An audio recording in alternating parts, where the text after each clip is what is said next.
मी तर ज्या पार्टीत आहे त्याला म्हणलं का एक वेळा पार्टीत ठीक आहे सभागृहात पाठवा, यायचे नाही सोले सांडवले तर काहीच नाही.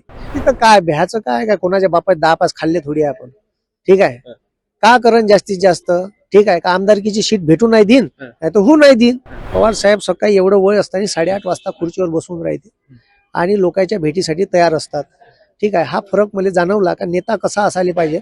नमस्कार, मी प्रशांत गोडसे आणि आपण पाहत आहात लेट्सअप मराठी.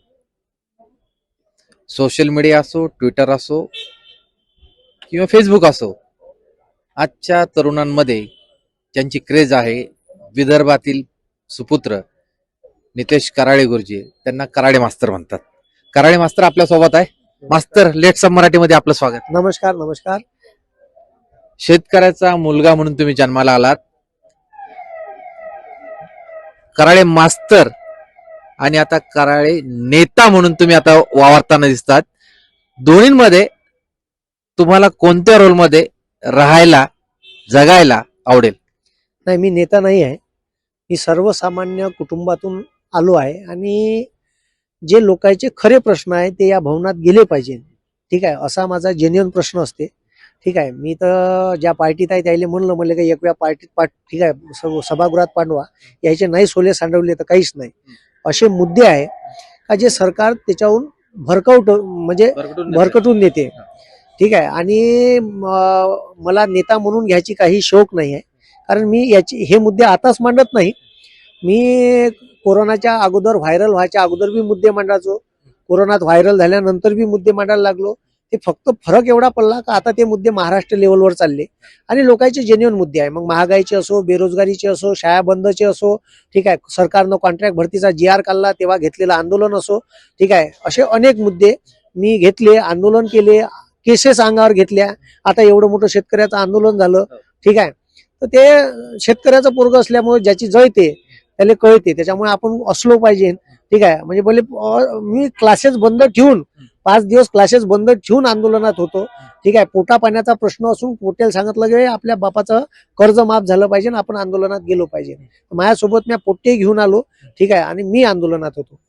तुम्ही जे विद्यार्थी शिकवतात, घडवतात, त्यातले काही विद्यार्थी सरकारी नोकरीत लागतात आणि नोकरी ते तुमच्या पाया पडतात, तेव्हाचा तुमचा अनुभव, तुमच्या मनात काय भावना होतात, म्हणजे निर्माण होतात?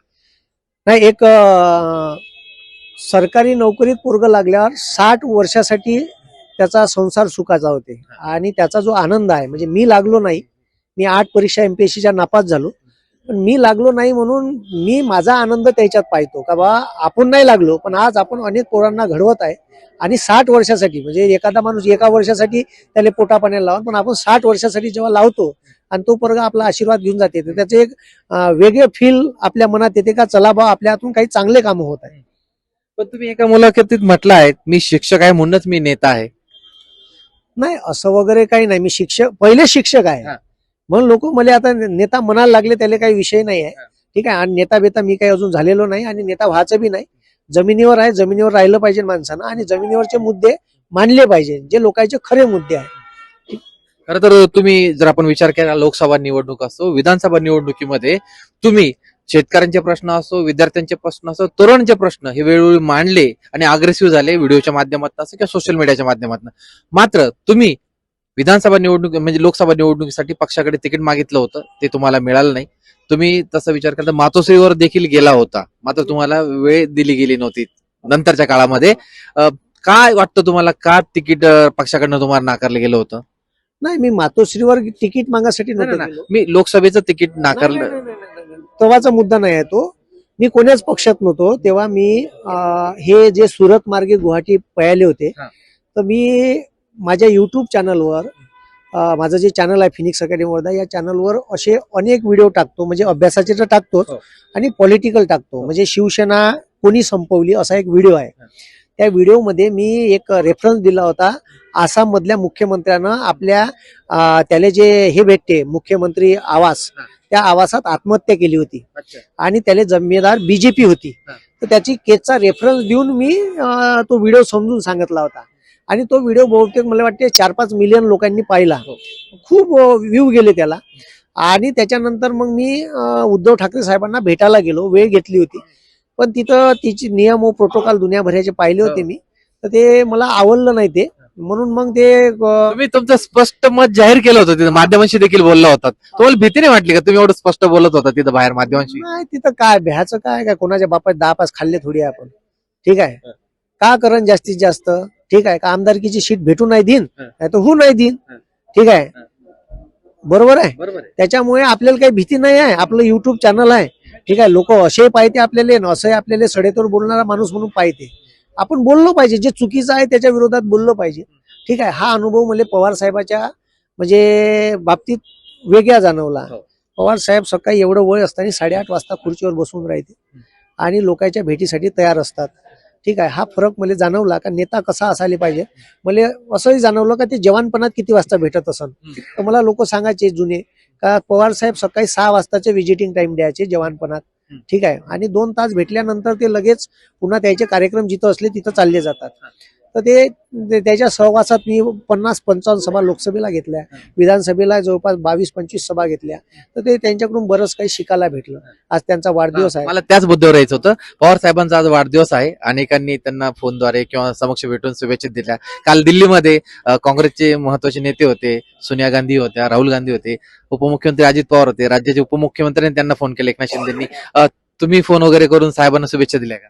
नाही, फोन मी आज याच्यासाठी नाही केला का आज खूप ते याच्यात असतात, बरेच लोक भेटायला येतात. मी आता संध्याकाळी करणार होतो फोन आणि त्यांना माझ्या शुभेच्छा आहेच ऑब्विसली. ज्या माणसानं या देशामध्ये राजकारणात एक पायंडा घालून दिला आणि शेतकऱ्याची 70,000 कोटीची कर्जमाफी केली. या शेतकऱ्यासाठी फळबाग लागवड योजना चालू केली. त्यानंतर या महाराष्ट्रात या देशातल्या सैनिकांमध्ये महिलांना प्राधान्य दिलं. म्हणजे महिला इंडियन आर्मीमध्ये भरतीच केल्या जात नव्हत्या, त्यांनी सुरू केलं. त्याच्यानंतर अनेक धरणं प्रकल्प कॅनलचे कामं त्यांनी केले. ठीक आहे, अनेक साखर कारखाने उभे केले. या मंत्रिमंडळात असणारे अनेक लोक आज सभागृहात जे लोक आहे, जे बीजेपीत आहेत, ते लोक सुद्धा त्यांनी उभे केले. शून्यातून निर्माण केलेले लोक आहे. ते लोक आज त्यांची बाजू विसरले. ठीक आहे, अशा माणसाच्या ठीक आहे आदर्श मानायला पाहिजे, गुरुस्थानी मानायला पाहिजे. आणि मी त्यांना मानतो का त्यांच्याकडून मला खूप काही फार कमी वेळात ठीक आहे शिकायला भेटलं. आणि आता एवढ्या उतरत्या वयात बी त्यांचा जोश पाहून असं वाटते साला आपण जवान असून आपण सुद्धा एवढं म्हणजे 7 सभा एका दिवशी 7 सभा ठीक आहे मी घेतल्या त्याच्यासोबत. मी स्वतः होतो 7 सभा. शेवटी फोन आला सुप्रियाताईचा की हे काय लावलं तुम्ही एवढ्या सभा या वयात, पहिलेच तब्येत बरोबर नाही. तर हे एनर्जी कुठून येते मी साहेबांना विचारलं तर ते बाकी असे लोकांकडे बोट दाखवायला लागले.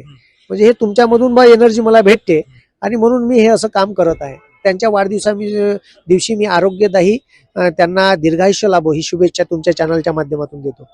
कराळे मास्तर, तुम्हाला आता मी तुमच्या विभागातला प्रश्न विचारतो. खरं तर काही वेळापूर्वी तुम्ही बघितलं असेल की विधान भवनाच्या परिसरामध्ये ऑल इंडिया असोसिएशनचे संघटनेचे पदाधिकारी होते, ज्या महाराष्ट्रातल्या शाळा बंद केल्या गेल्या शालेय शिक्षण विभागाकडनं. ते आक्रमक झाले होते ते जे संघटनेचे पदाधिकारी.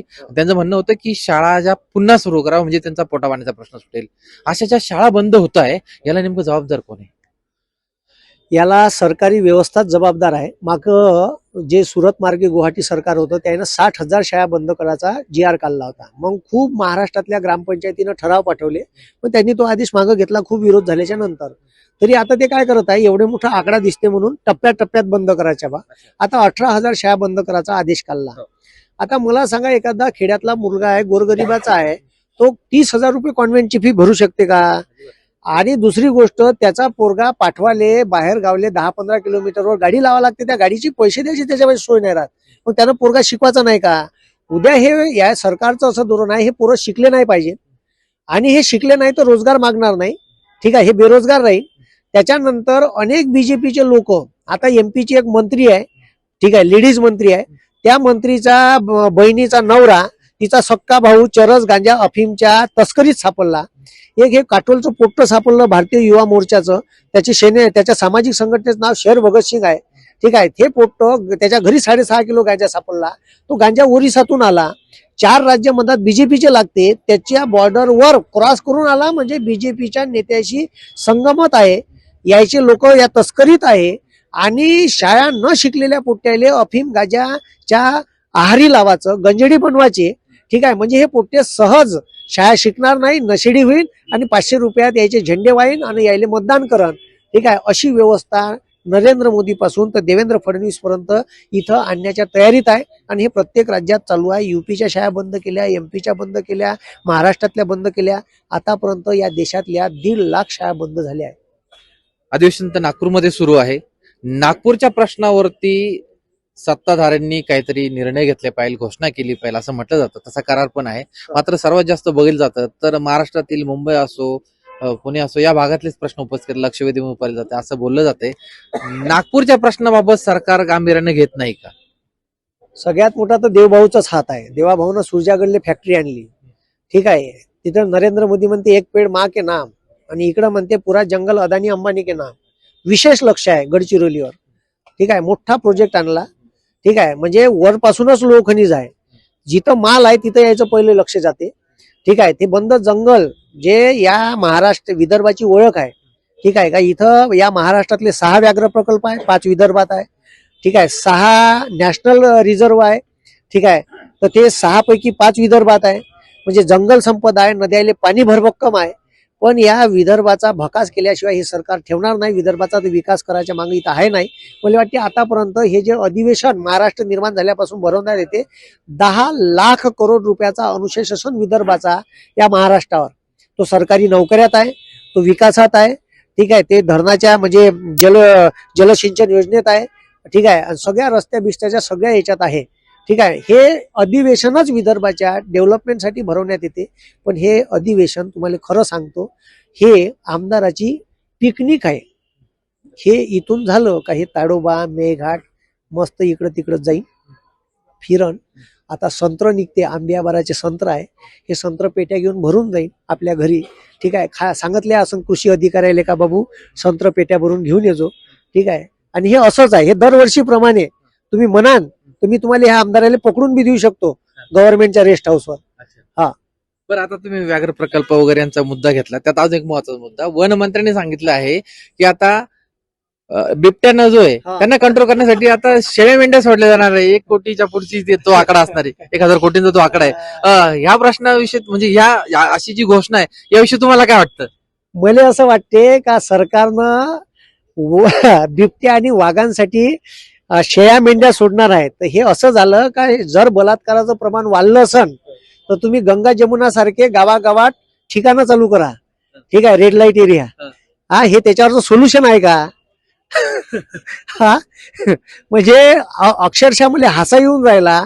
ठीक आहे. आणि तुम्ही तर हे तर सोडा, जिथून महामार्ग जाते ना, हा. आता समृद्धी महामार्ग गेला का नाही, तो बोर धरणातून गेला. आणि बोर धरण हा कॉरिडोर आहे. इकडं मेघाट आणि इकडं ताडोबा. इथचा वाघ इथच्या वाघिणीला भेटायला जात असते. ठीक आहे. तो जाते ताडोबा आपल्या बोर धरणातून. तर यायनं काय केलं, त्या बोर धरणात तो हायकोर्ट इथं टाकलं, पर्यावरण मंत्रालयात सेंट्रलले परवानगी भेटासाठी. यायनं सांगितलं का आम्ही 4-4 किलोमीटरवर 8-8 किलोमीटरवर बोगदे बांधणार आहे वाघाला जासाठी. आता हे वाघाले पत्र लिहिणार होते का, प्रिय वाघोबा तुझ्या लव्हरला ठीक आहे गर्लफ्रेंडला भेटायला जायचं असेल तर या बोगद्यातून जाजो. बोगदा क्रमांक 3 इथं आहे. त्या वाघाला माहित आहे का, त्याला 30 फुटाचा रस्ता दिसल्यावर आणि तुम्ही 10 म्हणजे 20 फुटाची भिंत बांधल्यावर त्या वाघाले कुठं बोगदा दिसन? ठीक आहे. म्हणजे असं कसं फॉरेस्ट अधिकारी जो IFS आहे, इंडियन फॉरेस्ट सर्व्हिसेसची एक्झाम पास आहे, तो असा कसा विचार करू शकते का वाघ बोगद्यातून जाईल? ठीक आहे. अशा पद्धतीचे हे मंत्री म्हणजे मंत्र्याला ज्ञान पाजणारे अधिकारी जर असे असन का जो वाघाला जासाठी बोगदा ठेवते. ठीक आहे. तो वाघ कसं त्याला, आता त्याचा हा नेहमीचा रस्ता आहे, त्याचा बोगदा तुम्ही बस स्टँड पाशी नागपूरच्या केला तर त्याला माहित राहील का तिथं बोगदा आहे म्हणून? त्याचा हा यायला कुठं माहित का वाघाचा नेहमीचा रस्ता कुठून नाही जायचा? ठीक आहे. तर हे असे निर्णय घेतात. म्हणजे कमाल कधी कधी याच्या बुद्धीवर कीव येते. बरं, दुसरा विषय असा आहे की आता शेतकऱ्यांच्या प्रश्नाचा विचार केला, सरकार गंभीर दिसत नाही असं तुम्हाला वाटतंय का? हो. शेतकऱ्याच्या मुद्द्यावर आम्ही कर्जमाफीचा मुद्दा घेतला आणि या कर्जमाफीच्या मुद्द्यावर आंदोलन केलं. म्हणजे काय म्हणायचं आहे, आता आम्ही आंदोलन केलं ना, तर आंदोलन गुंडाळण्यासाठी सरकारनं कोर्टाला समोर केलं. लगेच सुमोटो ऍक्शन घेऊन आम्हाला कोर्टानं आदेश काढले का तुम्ही आंदोलन गुंडाळा, तुमच्यामुळे लोकांना त्रास होऊन राहिला.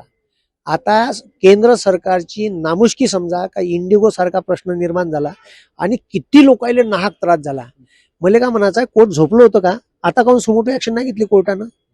ठीक आहे. मग ते कोर्टावर बोलता येत नाही. ठीक आहे, काऊन नाही बोलायचं? म्हणजे कोर्टानं तिथं सुमोटो ऍक्शन नाही घेतली तेव्हा तिथच्या लोकांना नाहक त्रास नव्हता होऊन राहिला का? या देशात मोदी सरकारनं ठीक आहे गरीबाईले रस्त्यावर आणलं, त्याले बी पैदल चालायला लावलं, यायले बी रस्त्यावर आणलं, म्हणजे कोणालेच इथं बक्षल्या जाणार नाही. आणि म्हणून हा शेतकऱ्याचा जो कर्जमाफीचा मुद्दा आहे, सरकारनं आम्हाला 30 जून तारीख दिली. तर आमचं म्हणणं हे आहे का शासनाने एक GR पारित करावा आणि तो GR असा पारित करावा का आमच्या शेतकऱ्याले जून महिन्यात पेरण्यासाठी पैसे लागते, बियाण्याला लागते, खताला लागते, रोटावेटर, कल्टिवेटर, शेतीच्या मशागतीला पैसे लागते. आम्ही एप्रिल महिन्यापासून प्रक्रिया चालू केल्यावर आम्हाला महिना दीड महिन्यात कर्ज भेटते. तर तुम्ही एक काम करा, आम्हाला शासनानं एक GR काढा आणि त्याच्यासाठीच आम्ही वडत्तीवार साहेबाला भेटणार आहे का हा मुद्दा तुम्ही सभागृहात मांडा का शासनानं त्या कर्जाची हमी घ्यावी, जुन्या आणि चालू वर्षाच्या कर्जाची हमी घ्यावी आणि नवीन कर्ज एप्रिल पासून शेतकऱ्यांना उपलब्ध करून द्यावं, जरी जुनं कर्ज असलं तरी.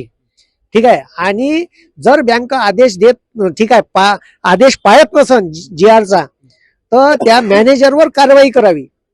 ठीक आहे, असा एक GR पारित करायला पाहिजे अशी आमची मागणी आहे. शेवटचा प्रश्न घेऊन मी मुलाखतीला पूर्ण विराम देतो.